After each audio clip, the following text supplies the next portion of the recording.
The Bible Guy. Remus is known as the Bible Guy.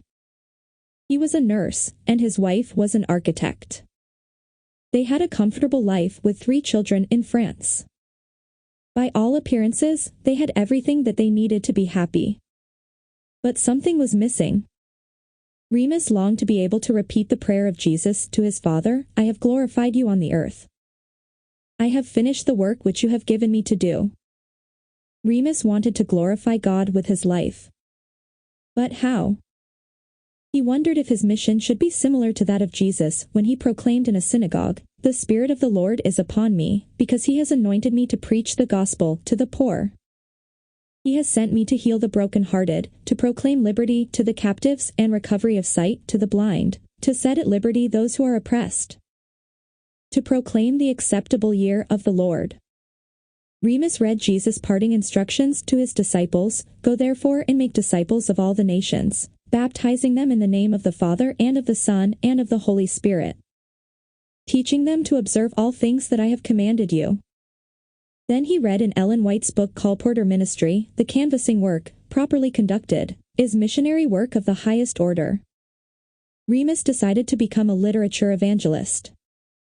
He wanted to be someone who, in his words, tries to sell books to people who don't want to buy them. Remus and his family moved to Galicia, a highly secular region in Spain. Among a population of nearly 3 million, only about 500 Adventists worship in 5 churches. Remus started to sell Bibles and other books at outdoor markets, where people gather to buy farm produce, clothes, toys, books, and second-hand items. As he sold books from a stand, people began to call him the Bible Guy. At one outdoor market, Remus saw a fellow vendor also selling books. He went up to the man and began to talk. The man clearly didn't want to engage in conversation, but he didn't seem able to turn away. "There is something unusual about you," the man finally acknowledged. After many conversations at the market, the man agreed to place several of Remus' books on his stand for sale. As a gift of thanks, Remus presented him with a Bible. The man read the Bible at home and asked Remus for Bible studies. After a few months, he gave his heart to Jesus. Today, the man is trying to convince his daughter, sister, and mother to also accept Jesus. He and Remus are friends, and whenever they meet, he calls out, "Hello, Bible Guy." Sometimes, Remus' books sell themselves. Once someone stopped him as he was carrying several Bibles on the street. "Is that a Bible?" the stranger asked. "Yes, I'm selling Bibles," Remus said. "How much does one cost?" €10, he said, or about $10. "Give me one, please. I'll buy one." In that case, Remus didn't need to do anything to make the sale. He just had to leave his house. "It was God who sold the Bible," he said. Another time, a woman literally jumped for joy when she saw that Remus was selling Bibles. "I have been praying to God for a Bible," she exclaimed and then kissed her new purchase. "This is an answer from God."